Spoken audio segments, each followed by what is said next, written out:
நண்பர்கள் அனைவருக்கும் வணக்கம். இன்னைக்கு இந்த காணொலியில ஒரு அருமையான கதையை தான் நான் உங்களுக்காக சொல்ல போறேன். கண்டிப்பா இந்த கதை உங்க எல்லாருக்குமே பிடிக்கும்னு நம்புறேன். முதல்ல இந்த கதையோட கரு என்னன்றதை சொல்லிடுறேன்.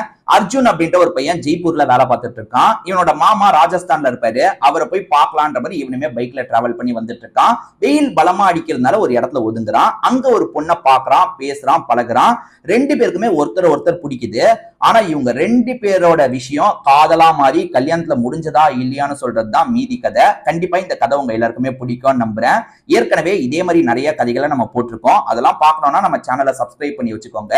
இந்த கதையை முழுசா பாக்குறதுக்கு முன்னாடி இந்த வீடியோக்கு ஒரு லைக் போடுங்க. அப்பதான் உங்களை மாதிரி பாக்குற நிறைய பேர்கிட்ட இந்த வீடியோ கொண்டு போய் சஜஷன்ல காட்டும் பண்ணுவீங்கன்னு நம்புறேன். இப்ப நம்ம கதைக்குள்ள வந்துடலாம். தொடக்கமே நமக்கு யாரை காட்டுறாங்கன்னா நம்ம அர்ஜுனை தான் காட்டுறாங்க. அர்ஜுனை பொறுத்த வரைக்கும் ஜெய்ப்பூர்ல ஒரு கம்பெனில வேலை பார்த்துட்டு இருக்காரு. 25 வயசு தான் ஆகுது. ஓரளவுக்கு சம்பாதிக்க ஆரம்பிச்சிட்டாரு. இவர் சின்ன வயசு வரைக்கும் மாமா ஊர்ல தான் இருந்திருப்பாரு. மாமா ஊர் கிடையாது, இவர் ஊர் தான். ராஜஸ்தான்ல இருக்க ஒரு கிராமமா இருக்கும். அம்மா, இவரு, அப்பா எல்லாருமே அங்கதான் இருந்திருப்பாங்க. அதுக்கப்புறம் பொழப்ப தேடி வேற ஊருக்கு இவங்க மாறி போயிருப்பாங்க. இப்ப இவர் வேலைக்கு போற வயசுக்கு வந்துட்டாரு. மாமாவை பொறுத்த வரைக்கும் என்னடா மாமாவை பாக்குறதுக்கு வரவே மாட்டேற, அப்பப்ப வந்துட்டு போ அப்படின்ற மாதிரி கடைசியா பேசும்போது சொல்லியிருப்பாரு. அம்மா கிட்ட சொல்லும் போது அம்மாவோ நீ போயிட்டு வந்துரு அப்படின்ற மாதிரி சொல்லியிருப்பாங்க. சரி வேலையில கொஞ்ச நாள் லீவ் கிடைக்குதுல, நம்ம ஒரு 2 நாள் மாமா வீட்டுக்கு போயிட்டு வரலாம் அப்படின்ற மாதிரி இவருமே பைக் எடுத்துட்டு டிராவல் பண்ண ஆரம்பிக்கிறாரு. பயங்கரமா வெயில் அடிக்குது. இவரை டிராவல் பண்ணும் போது நிறுத்தி தான் பைக்கே ஓட்டிட்டு இருக்காரு. ஆக்சுவலா வீட்டுல கிளம்பும் போதே அம்மா இருக்காங்கல்ல, தண்ணி பாட்டில் எல்லாம் எடுத்துட்டு போன்ற மாதிரி தண்ணி பாட்டில் 2 தந்து விட்டுருப்பாங்க. இதை தாண்டி தேவையான விஷயங்கள்லாம் கொஞ்சம் தந்திருப்பாங்க. தண்ணி பாட்டில் எல்லாம் உடனே காலி ஆயிருது. இவர் மேற்கொண்டு தண்ணி பாட்டில் எல்லாம் வாங்கி குடிச்சுக்கிட்டே தான் டிராவல் பண்ணிட்டு இருக்காரு. ஒரு வழியா மாமாவோட ஊர் இருக்கு பாத்தீங்களா, அந்த ஊர்கிட்ட வந்துடுறாரு. இங்கேயும் வெயில் பொலன்னு பொழந்துட்டு இருக்கு. இவருமே வண்டியை ஒரு இடத்துல நிறுத்திட்டு கொஞ்சம் ரெஸ்ட் எடுத்துட்டு போனா என்னன்னு யோசிக்கிறாரு. கிராமம் வந்துருச்சுல, நிறைய வீடெல்லாம் இருக்கு. மாமாவோட வீடு எங்க இருக்குன்னு இவருக்கு தெரியும். எப்படியும் இங்க இருந்து ஒரு 2 கிலோமீட்டர் போனோம். சரி இப்போதைக்கு இங்க நம்ம நிப்போம், அதுக்கப்புறம் டிராவல் பண்ணிக்கலான்ற மாதிரி யோசிக்கிறாரு. சுத்தமா முடியல, தாகம் அந்த அளவுக்கு எடுக்குது. தண்ணியும் இவர்கிட்ட இல்ல. வாங்கலான்னு பார்த்தா கடையும் பக்கத்துல இல்ல. சரி கொஞ்சம் ரெஸ்ட் எடுத்துட்டாவது போவோன்ற மாதிரி வண்டியை நிறுத்தி இருக்காரு. அப்படி வண்டியை நிறுத்தினவரு அங்க மரம் இருக்கு பாத்தீங்களா, அந்த நிழல்ல கொஞ்சம் உட்காந்துட்டு இருக்காரு. தண்ணி கிடைச்சா நல்லா இருக்குமே அப்படின்னு யோசிச்சுட்டு இருக்கும் போதுதான் ஒரு வீட்டு வாசல்ல தண்ணி பம்பு மாதிரி இருக்கு. இந்த தண்ணி பம்புல இருக்கிற தண்ணியை நம்ம குடிச்சா என்னன்ற மாதிரி இவருமே யோசிக்கிறாரு. இப்ப அர்ஜுன் இருக்காரு பாத்தீங்களா, அந்த இடத்துல தண்ணி எல்லாம் அடிச்சு குடிச்சிட்டு இருக்காரு.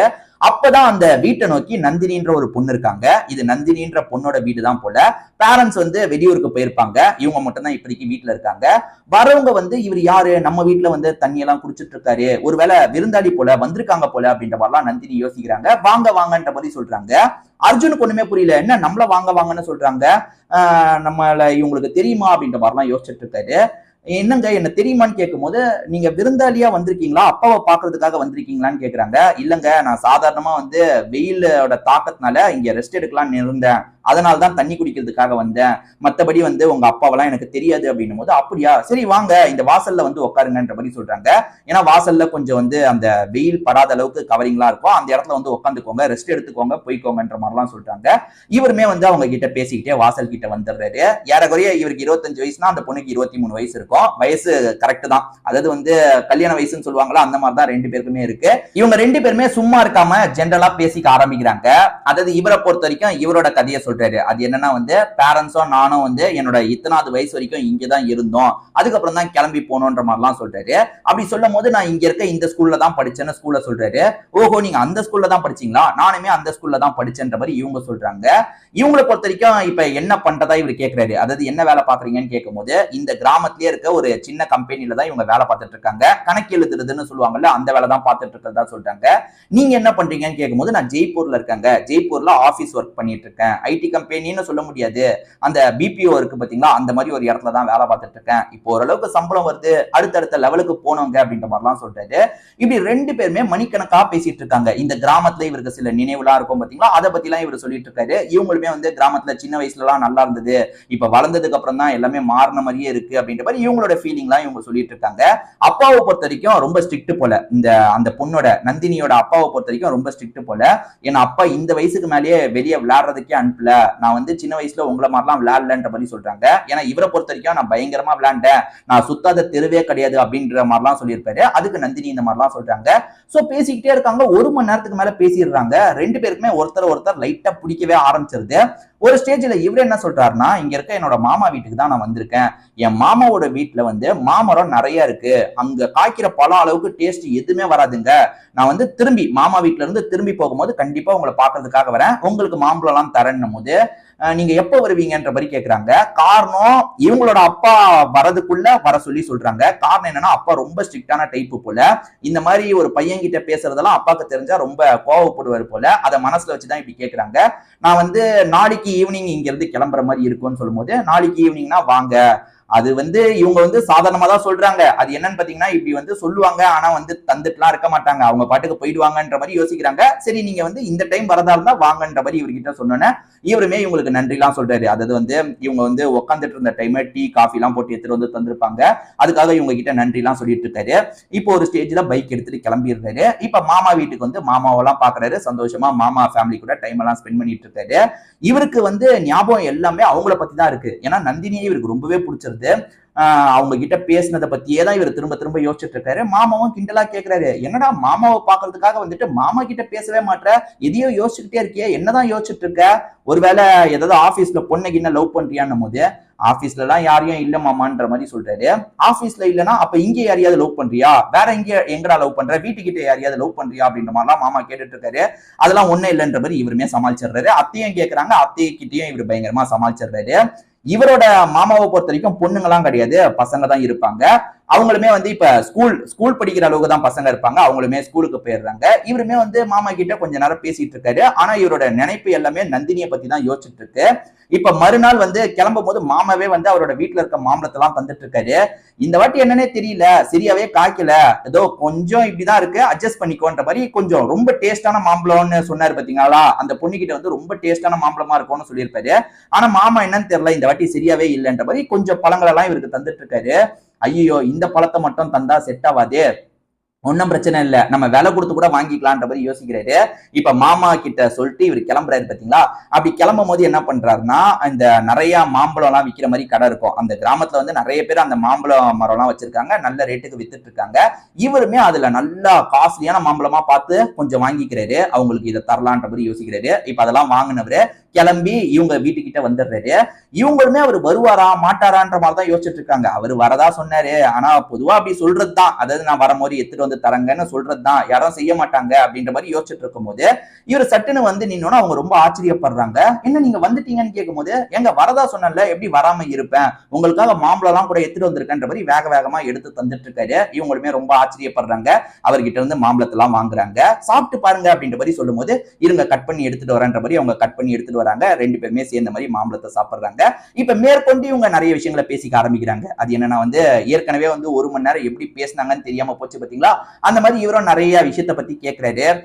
எப்படிங்க நீங்க சிட்டிக்கு வர பிளான் எல்லாம் இல்லையா, ஏன்னா இப்ப நிறைய பொண்ணுங்க கிராமத்துல படிச்சாலும் சிட்டியில போய் வேலை பார்க்கணும்னு நினைக்கிறாங்க, அந்த மாதிரிலாம் உங்களுக்கு ஆசை இல்லையான்னு கேட்கும் போது, இல்ல என்னோட அப்பா ரொம்ப ஸ்ட்ரிக்ட், ஏற்கனவே காலேஜ் முடிச்சதுக்கு அப்புறமே எனக்கு இந்த ஊர்ல ஒரு வேலை வந்தது, ஆனா நீ அந்த ஊருக்கு போய் எல்லாம் வேலை பார்க்க வேணாம், இங்கேயே சின்ன வேலை கிடைச்சாலும் பரவாயில்ல பாருன்ற மாதிரி சொல்லியிருக்காரு. ரொம்ப ஸ்ட்ரிக்டான டைப்ன்ற மாதிரிலாம் சொல்றாங்க. அப்ப நம்ம பேசுறது அக்கம் பக்கத்து வீட்டுக்காரங்க ஏதாவது உங்க அப்பா கிட்ட சொல்லிட்டா பிரச்சனை ஆயிடுமா அப்படின்னு மாதிரி கேட்கிறாரு. இல்ல யாரும் சொல்ல மாட்டாங்க, என் அம்மா எல்லாம் வந்து எனக்கு ஏத்த மாதிரி தான் நடந்துப்பாங்க, அதே மாதிரி என் அப்பா எவ்வளவு ஸ்ட்ரிக்ட் அவர்கிட்ட சொல்லக்கூடாதுன்றது சுத்தி இருக்கிறவங்களுக்கும் தெரியும், சொல்ல மாட்டாங்க, பிரச்சனை இல்லைன்ற மாதிரி சொல்றாங்க. அப்ப நான் தப்பிச்சேன் அப்படிதானேன்ற மாதிரி இவரு கிண்டலா கேட்கிறாரு. இவங்களுமே சட்டுன்னு சிரிச்சிடுறாங்க. இப்படி 2 பேருமே ஜாலியா பேசிட்டு இருக்காங்க. டைம் போறதே தெரியல. இப்போ ஒரு ஸ்டேஜ்ல இவரு கிளம்பணும்ல, ஏன்னா மறுநாள் இவருக்கு வேலைக்கு போனோம், அதனால இவருமே நான் கிளம்புறேங்க அப்படின்ற மாதிரி சொல்றாரு.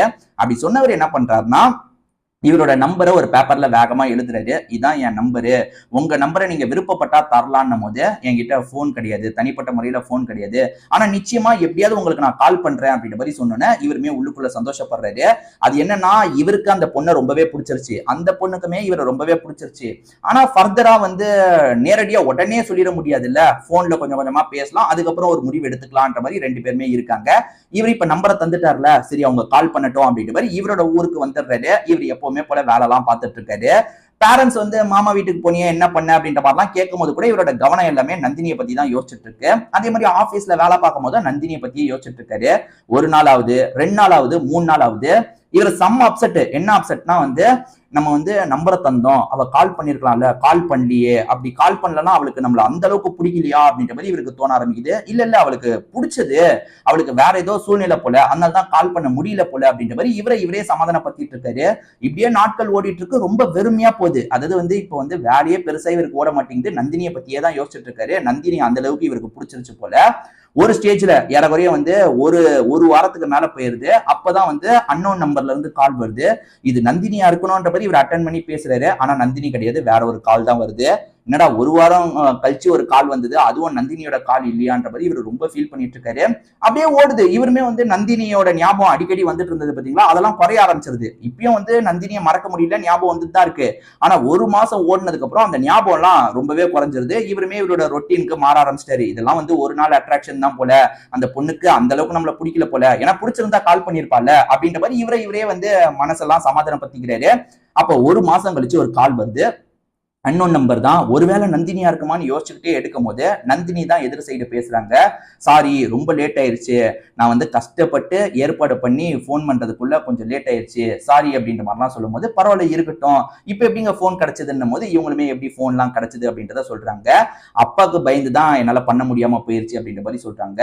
அதே மாதிரி ஜென்ரலா நிறைய பேசுறதுக்கு விரும்புறாங்க. இவருமே வந்து ரொம்ப நேரம் அவங்க கிட்ட பேசிட்டு இருக்காரு. என் அப்பா ரொம்ப ஸ்ட்ரிக்ட், என் அப்பாவுக்கு தெரியாம தான் இந்த விஷயத்த நம்ம ஃபர்தரா கொண்டு போற மாதிரி இருக்கும் அப்படின்னும் போது, எங்க அப்பா கிட்ட நான் வந்து வேணா பேசவா, இன்னும் ஒரு வருஷம் ஓடட்டும்ங்க, அதிகபட்சம் ஒரு வருஷம் ஓடட்டும், எனக்குமே ஓரளவுக்கு நல்ல ஜாப் கிடைச்சிரும், அதுக்கப்புறம் நான் வீட்டுல வந்து பேசவான்ற மாதிரி சொல்றாரு. இதை கேட்டு நந்தினி கொஞ்சம் ஷாக் ஆயிடுறாங்க. அப்ப லவ்னே முடிவு பண்ணிட்டீங்களா அப்படின்ற மாதிரி கேக்குறாங்க. ஏங்க இவ்வளவு தூரம் வந்துருச்சுன்னா அது லவ் தானே, அப்ப லவ் இல்லையான்ற மாதிரி கேக்குறாரு. அவங்களுக்கு என்ன சொல்றதுன்னு தெரியல. அவங்க வெக்கப்பட்டு கொஞ்சம் சிரிக்கிறாங்க. ஆமா லவ் தான் அப்படின்ற மாதிரி சொல்றாங்க. சோ இவங்க 2 பேருமே வந்து கொஞ்சம் கொஞ்சமா பேசிக்கலாம் ஆரம்பிக்கிறாங்க. எப்படியாவது அப்பாவை சமாதானப்படுத்தி நந்தினியை நம்ம கல்யாணம் பண்ணிக்கணும் அப்படின்ற மாதிரி இவர் யோசிக்கிறாரு. ஒரு நம்பிக்கையோட இவங்க 2 பேருமே இவங்களோட காதலை தொடர்றாங்க. இதோடயே இந்த கதை முடியுது. கண்டிப்பா இந்த கதை உங்க எல்லாருக்குமே பிடிச்சிருக்கும்னு நம்புறேன். ஏற்கனவே இதே மாதிரி நிறைய கதைகளை நம்ம சேனல்ல நம்ம போட்டிருக்கோம். அதெல்லாம் பார்க்கணும்னா நம்ம சேனலை சப்ஸ்கிரைப் பண்ணி வச்சுக்கோங்க.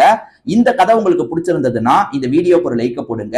அப்பதான் உங்களை மாதிரி பாக்குற நிறைய பேர்கிட்ட இந்த வீடியோ கொண்டு போய் சஜஷன்ல காட்டும். அதுக்காக தான் சொல்றேன். திரும்பி வேற ஒரு காணொலி மூலியமா உங்களை நான் பாக்குறதுக்காக வரேன். இப்போ உங்ககிட்ட இருந்து விடைபெறேன். நன்றி, வணக்கம்.